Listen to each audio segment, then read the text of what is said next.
જન્મ્યા? કારણ કે જન્મવા માટે કોઈ સ્થાન તો જોઈએ ને.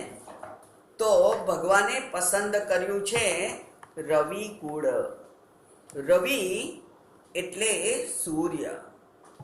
સૂર્યકુળમાં ભગવાન જન્મ્યા. સૂર્યકુળ ભગવાને કેમ પસંદ કર્યું?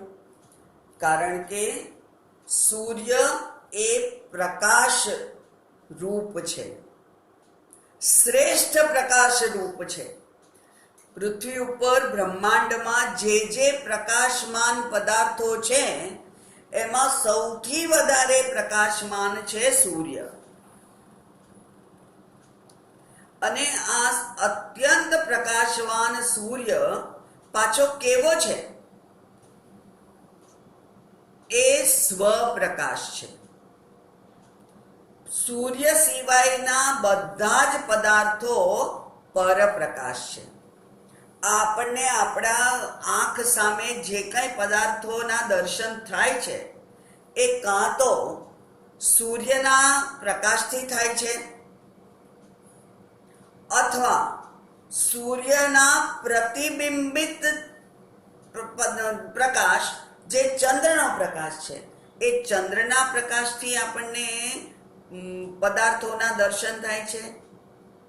અને એ બંનેની ગેરહાજરીમાં અગ્નિથી પણ આપણને પ્રકાશ પ્રાપ્ત થાય છે. આમ સૂર્ય એ સૌથી પ્રકાશિત એવો જે પદાર્થ છે જે સ્વયં પ્રકાશ છે. અને સ્વયં પ્રકાશ એવું એટલા માટે કહેવાય, આમ તો ખરેખર એ સ્વયં પ્રકાશ નથી. કારણ કે જેને જેને યાદ હશે એ મને હમણાં જ કહેશે કે આત્મનઃ આકાશ સંભૂત આકાશાદ વાયુ વાયુરગ્નિ બધું આત્મામાંથી જન્મ્યું છે. એટલે સૌથી વધારે પ્રકાશ તો ચૈતન્યનો છે. પણ શાસ્ત્રમાં પણ જ્યારે ઉપમા આપવી હોય ત્યારે આપણી બુદ્ધિને માટે જે જાણવું શક્ય હોય એ પદાર્થની ઉપમા આપી હોય. એટલે જેવી રીતે આપણે પેલું કહ્યું કે મૃત્તિકા ઇતિ એવ સત્યમ, ઘડો સત્ય નથી, આકાર છે તો નામ અને આકાર. તો સત્ય શું છે? માટી છે. પણ માટી સત્ય નથી. સત્ય તો આત્મા છે. અને આત્મામાંથી જે કંઈ જન્મ્યું એ બધું અસત્ય જ કહેવાય. જન્મ્યું એટલે એનું મૃત્યુ હોય જ. અને જો મૃત્યુ હોય તો એને સત્ય ના કહેવાય. પણ તોય આપણે કહીએ છીએ મૃત્તિકા ઇતિ એવ સત્ય. તો એટલા માટે એવું કહ્યું કે એને સાપેક્ષ સત્યત્વમ નિત્યત્વમ કહેવાય. સાપેક્ષ. જેવી રીતે બધા જ દ્વૈત સંપ્રદાય વાળાઓ સ્વર્ગને મુક્તિ જ કહે છે. મુક્તિ મેળવવી હોય તો ભક્તિ કરો એવું કહે છે. હવે જે કંઈક કરવાથી મળે એ કદી નિત્ય ના હોય. ભક્તિ કરો તો મુક્તિ મળે, તો કંઈક કરવાનું છે તો મુક્તિ એ સત નથી. એટલે ત્યારે એ લોકો સ્વર્ગની વાત કરે છે. એ મુક્તિ એટલે સ્વર્ગ. અને ભગવાને સ્પષ્ટતા કરી દીધી છે અદ્વૈતનો હાનિ કરવા માટે, દ્વૈતનું સ્થાપન કરવા માટે. કારણ કે અદ્વૈત એકમાત્ર સત્ય છે. એટલે અદ્વૈતનું સ્થાપન કરવા માટે ભગવાને સ્પષ્ટતા કરી દીધી કે સ્વર્ગમાં તો જાઓ પણ ક્ષીણે પુણ્યે મર્ત્યલોકમ વિશંતિ. પાપ પુણ્ય પૂરા થાય એટલે પાછું મર્ત્યલોકમાં આવવું પડે. એટલે કે જન્મ મરણના ફેરા ચાલુ રહે.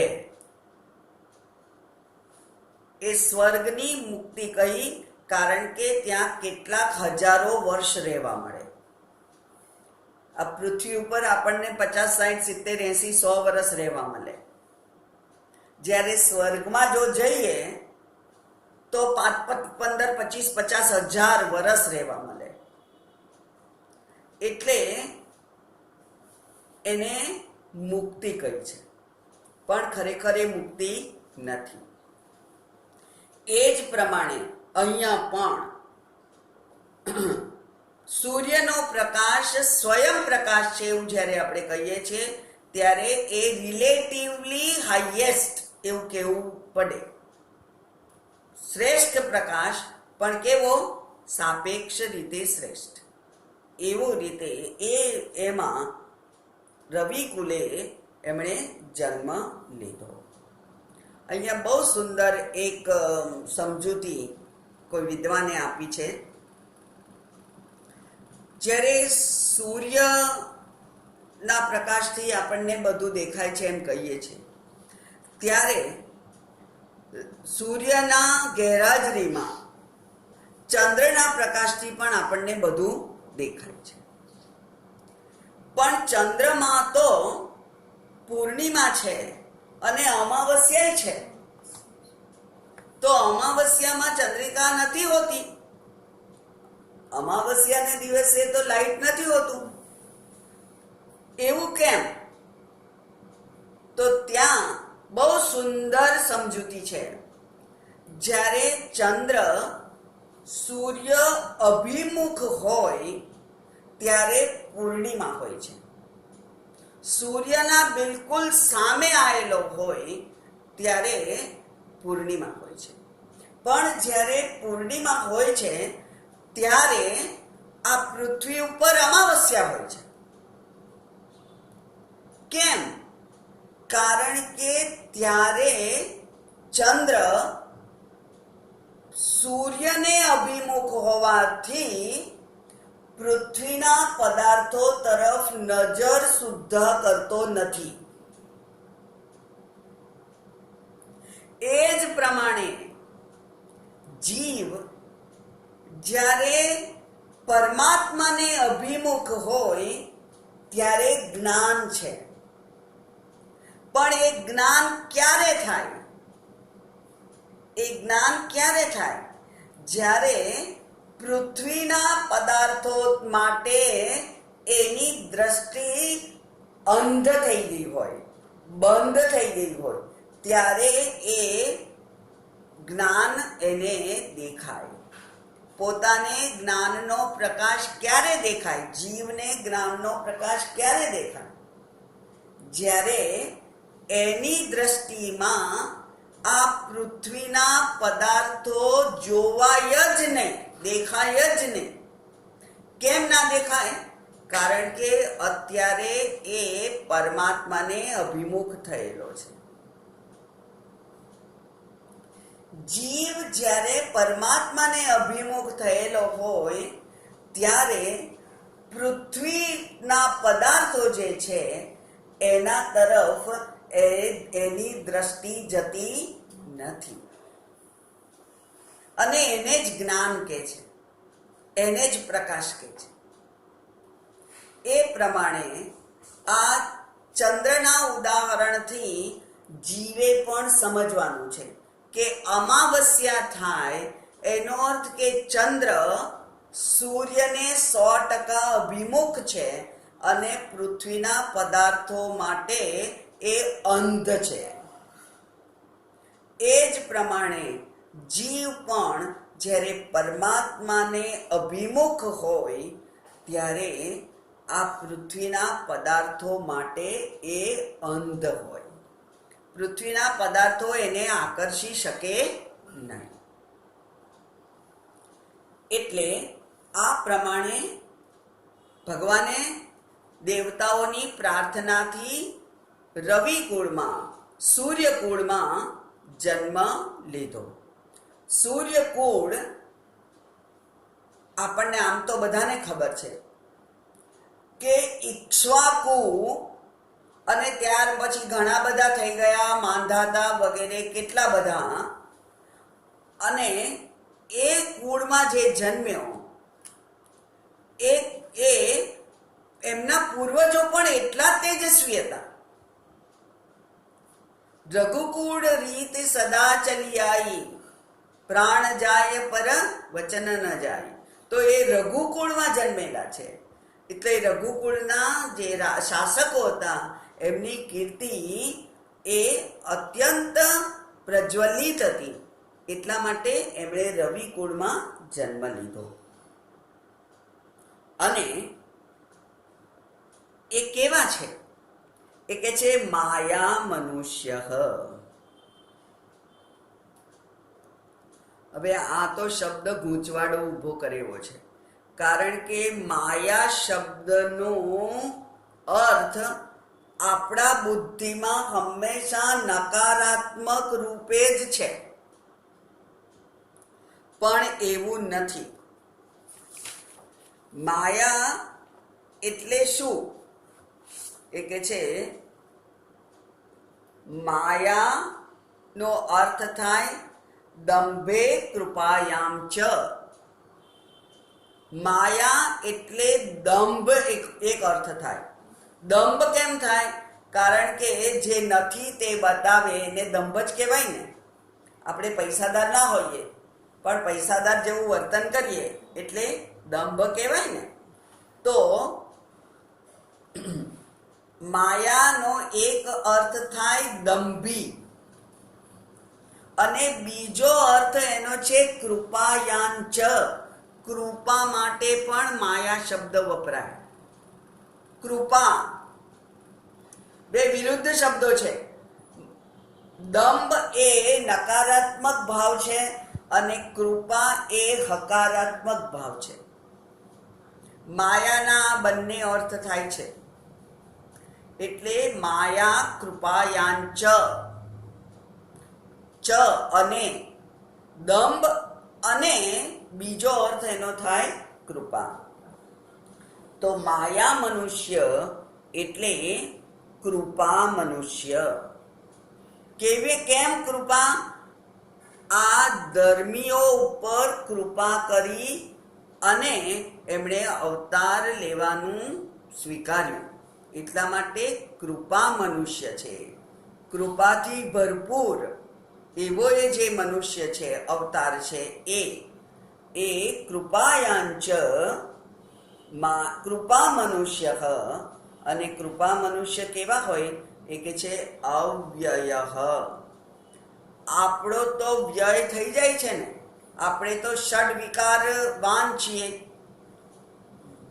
અસ્તિ, જાયતે, વર્ધતે, વિપરિણમતે, અપક્ષીયતે, વિનશ્યતિ. જાયતે જન્મે છે,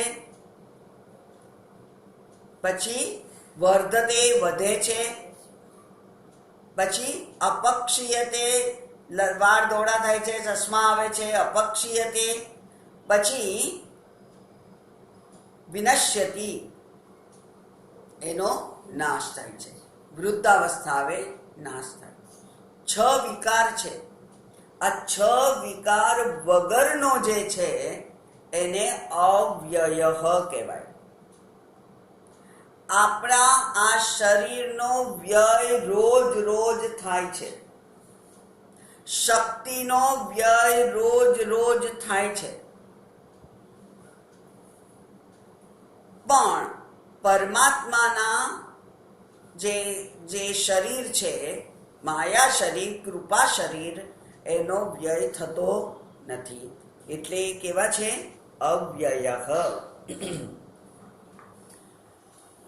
મનુષ્ય શરીર માયા આશ્રિત છે અને ભગવાનનું શરીર કેવું છે? એ કે છે એ તો બ્રહ્માશ્રયી માયા. ભગવાનનું શરીરમાં શું છે? એ કે છે બ્રહ્માશ્રયી માયા છે. એ માયાથી આશ્રિત નથી. માયા એમના વશમાં છે. આપણે માયાના વશમાં છીએ અને માયા બ્રહ્મના વશમાં છે. એટલે આપણને માયા ધક્કો મારે અને આપણે કામ, ક્રોધ, લોભ, મોહ, મદ, મત્સરમાં પડી જઈએ. જ્યારે પરમાત્માના શાસનમાં માયા છે. એટલે ભગવાન કે એ પ્રમાણે માયાએ કામ કરવાનું છે. માટે પરમાત્મા એ કેવા છે? કૃપા મનુષ્ય. એ કૃપા મનુષ્ય અવ્યયઃ. હવે જ્યારે એ જન્મ્યા છે ત્યારે એ કેવા છે? એ કે છે ચિન્મયઃ. એ તેજસ્વી છે. કેમ તેજસ્વી છે? કારણ કે એ ચૈતન્ય સ્વરૂપ છે. હવે ચૈતન્ય સ્વરૂપ તો આપણે પણ છીએ ને. આપણે પણ ચૈતન્ય સ્વરૂપ છે. કારણ કે આત્મા આ શરીરમાં પણ છે. ચૈતન્ય સ્વરૂપ છીએ આપણે. પણ આપણું જે ચૈતન્ય છે એ પરાધીન છે. એ ચૈતન્ય જ્યારે આ શરીર છે ત્યારે જ વ્યક્ત થઈ શકે છે. એ ચૈતન્યને વ્યક્ત થવા માટે સ્થૂળ શરીર, સૂક્ષ્મ શરીરની જરૂર પડે છે. જેવી રીતે પ્રતિબિંબને વ્યક્ત થવા માટે અરીસાની જરૂર પડે છે. પ્રતિબિંબને વ્યક્ત થવા માટે ડોલ ભરેલા પાણીની જરૂર પડે છે. કોઈ તેજસ્વી સપાટીની જરૂર પડે છે. ત્યાં જ પ્રતિબિંબ દેખાઈ શકે.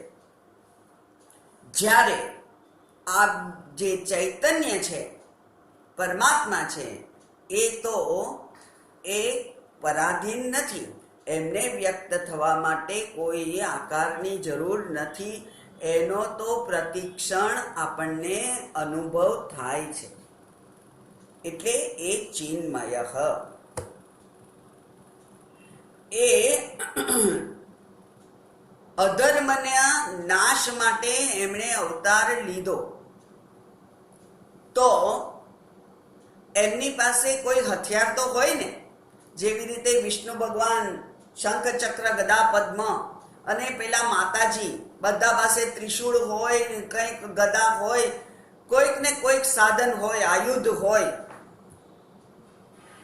કૃષ્ણ ભગવાન પાસે સુદર્શન ચક્ર હતું અને રામ ભગવાન પાસે પેલું ધનુષ્ય હતું. બધા જ ભગવાન જે છે એ જન્મ્યા એટલે એમની પાસે કોઈક ને કોઈક આયુધ હોય છે. કારણ કે એમણે શું કરવાનું છે? યુદ્ધ કરવાનું છે. કોના માટે યુદ્ધ કરવાનું છે? કોની સામે યુદ્ધ કરવાનું છે? રાક્ષસો સામે, અસુરો સામે. એ અસુરો બહાર હોય તો એમને મારવાના છે. એ અસુર જો અંદર હોય, કામ, ક્રોધ, લોભ, મોહ, મદ, મત્સર, તો એ અંદરના અસુરોને પણ પરમાત્માના કૃપા દ્રષ્ટિથી જ મારી શકાય. એટલે પરમાત્માએ તો અસુરને હણવા માટેનું એમનું અવતાર કાર્ય છે. કોઈ આયુધ હોવું જોઈએ. પણ અહીંયા તો કે છે, આ રામ ભગવાનને માટે કે છે નિશ્ચક્રમ. એમની પાસે ચક્ર નથી. જેવું કૃષ્ણ ભગવાન પાસે સુદર્શન ચક્ર છે એવું એમની પાસે નથી. તો ખરેખર નથી એમની પાસે ચક્ર. ચક્ર તો છે, એ આપણને દેખાય પણ છે. અને એ કયું ચક્ર છે? કાળ ચક્ર. કાળ ચક્ર તો ભગવાને પોતાની પાસે સતત ફરતું રાખ્યું છે. અને એટલે ગમે તેવો મહાસમ્રાટ હોય કે રંક હોય, એને કાળ ચક્ર છોડતું નથી. આપણો વારો આવે એટલે જવું જ પડે છે. તો અનિશ્ચક્રમ, નિશ્ચક્ર ચક્ર નથી એમની પાસે દેખાય એવું, પણ છતાં એમની પાસે કાળચક્ર છે અને એ કાળચક્રની મદદથી હત રાક્ષસ, રાક્ષસોને હણે છે. રાક્ષસોને હણવા માટે તો એમણે આ મનુષ્ય શરીર ધારણ કરવું પડ્યું. તો મનુષ્ય શરીર ધારણ કર્યું તો એમનું બ્રહ્મત્વ, એ બ્રહ્મત્વ ક્યાં ગયું? છોડી દીધું એમણે. જે મહાનતા છે, જે અપૂર્વતા છે, એમની શ્રેષ્ઠતા છે, એ છોડી દીધી એમણે? ના. કૃષ્ણ ભગવાન માટે આપણે શબ્દ વાપરીએ છીએ અચ્યુત. અર્જુન કૃષ્ણ ભગવાનને સારથી બનવાનું કહે છે અને ભગવાન રથ હાંકે, ડ્રાઈવર. એ તો એમનું અવતાર કાર્ય છે, પણ રથ હાંકવા છતાં પણ એ પોતાના દેવત્વથી દૂર થયા નથી. દેવત્વ તો છે એમનું, એટલા માટે પોતાના બ્રહ્મ સ્વરૂપમાંથી ચ્યુત નથી થયેલા એવું કહેવા માટે અર્જુન એમને સંબોધન કરે છે અચ્યુત.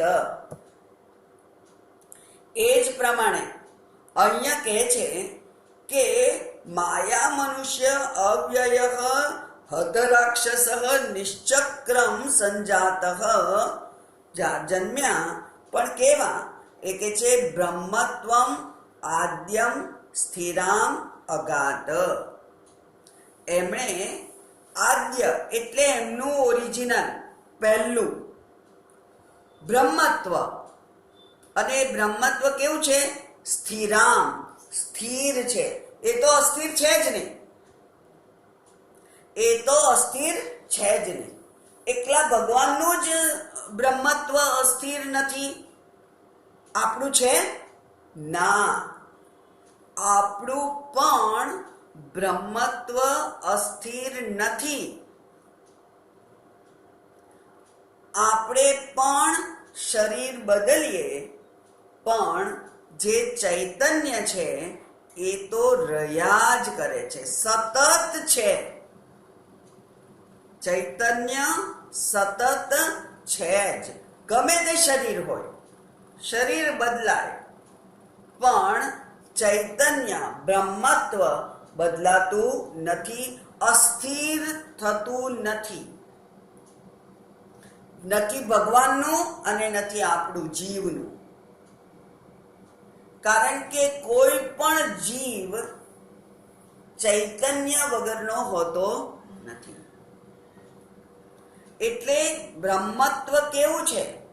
એ કે છે આદ્યમ સ્થિરામ બ્રહ્મત્વ અગાત પુનઃ.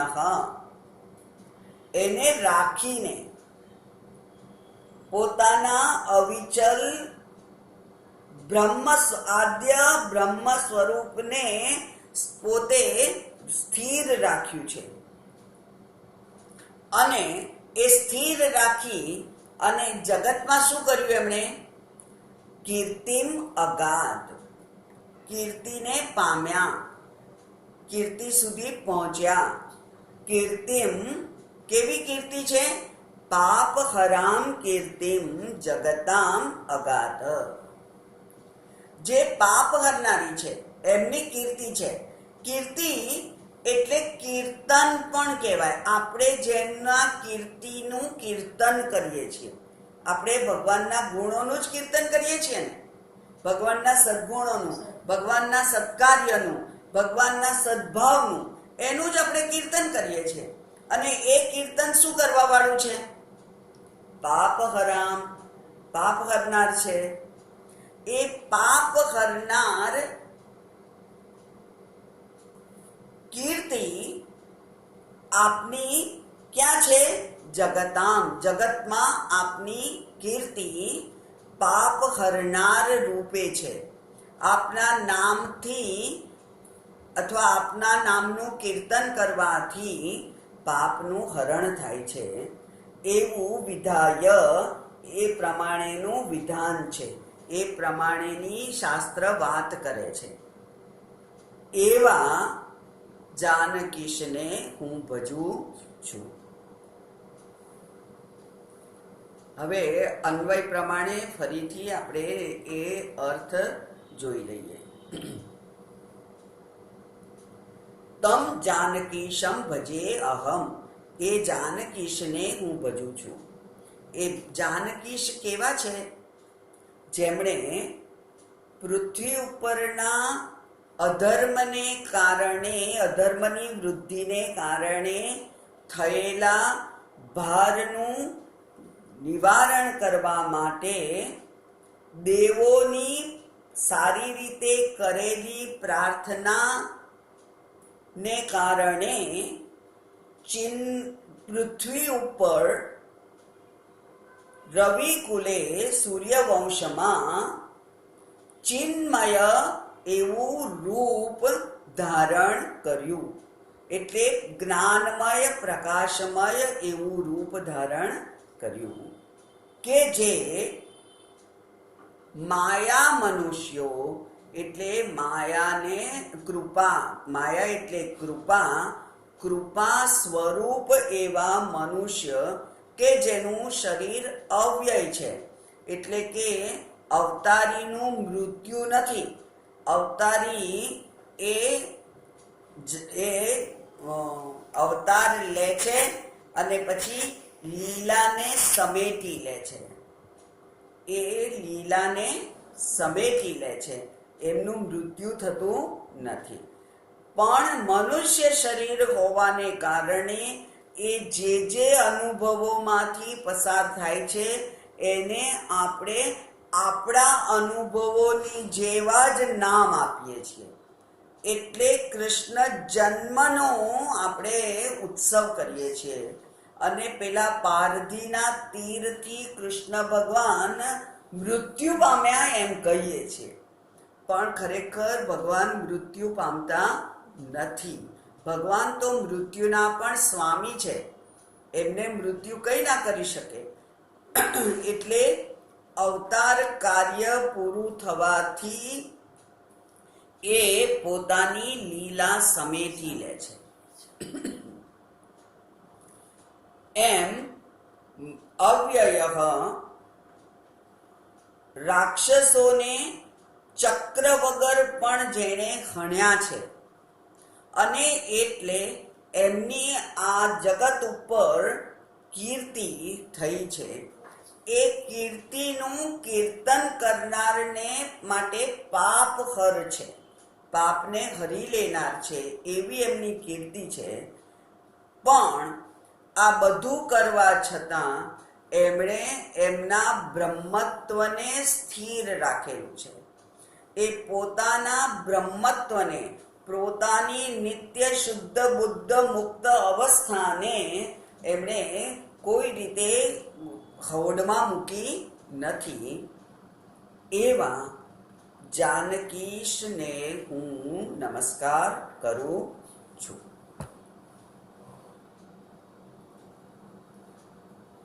હવે આપણે હિન્દી વાંચવાની ટેવ પાડીશું, એટલે હિન્દી વાંચીએ.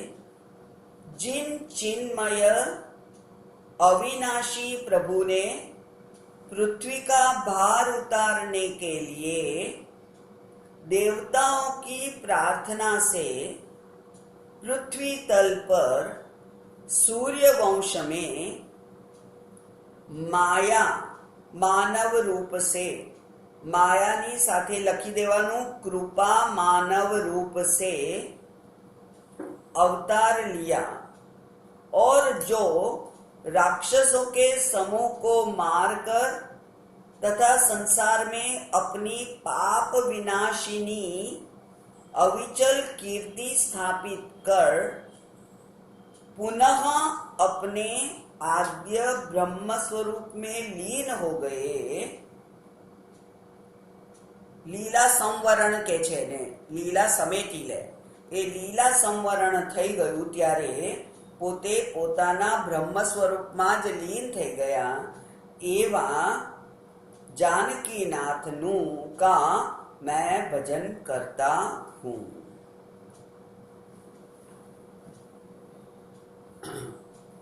ओम पूर्णमदः पूर्णमिदं पूर्णात् पूर्णमुदच्यते पूर्णस्य पूर्णमादाय पूर्णमेवावशिष्यते। ओम शांति शांति शांति। हरि ओम। श्री गुरुभ्यो नमः। हरि ओम।